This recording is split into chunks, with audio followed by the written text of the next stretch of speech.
चुनावको बेलामा चाहिँ एउटा दिदीले चाहिँ कान काटेर खै कसले जित्यो भने म कान काटेर चाहिँ सुनिदिन्छु भनेर रिसिन् है। अनि हार्यो, जित्नेले जित्यो, हार्नेले हाल्यो, त्यो सकिसक्यो कुरा होइन।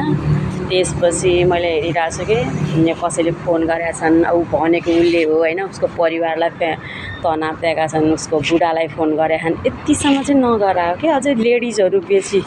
ओहो, लेडिजहरूलाई महिलाहरूलाई यति धेरै गाह्रो उसले कान काट्छु भनेको, त्यो कान उनीहरूकै काटिदिनु परे जस्तो यति धेरै सामाजिक सञ्जालबाट खेदो नगर है। आज चाहिँ मलाई साह्रै मन दुखेको चाहिँ किनभने मलाई कोहीपट्टि नि सपोर्ट समर्थन गर्न त मन छैन होइन, तर त्यो मान्छे रोएर मेरो परिवारै सखाप हुने भयो भनेर रोवाजी गरेको देख्दा चाहिँ मन दुख्यो कि उनले एकपटक गल्ती गरेको कुरा पनि पटक पटक मारिरहनु पर्छ र सबैले।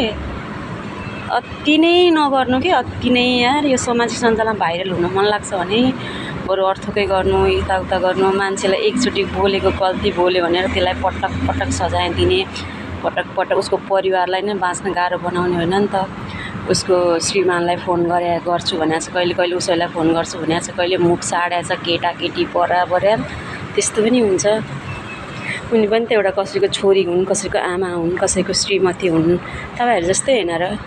अनि दिदी बहिनी पनि कसैको हुन्। केटा मान्छेहरूले पनि कति मुख छाडेका के, भन्न नभन्न जे पनि बोल्ने।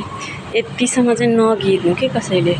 एकपल्ट कान काट्छु भन्दैमा चाहिँ उनले चाहिँ हत्यो हुने, देशै दोहन गरेर चाहिँ संसार सिंहदरबार देशै उनले जला जस्तो गरेर त्यस्तो नगर्नु के कसैले पनि।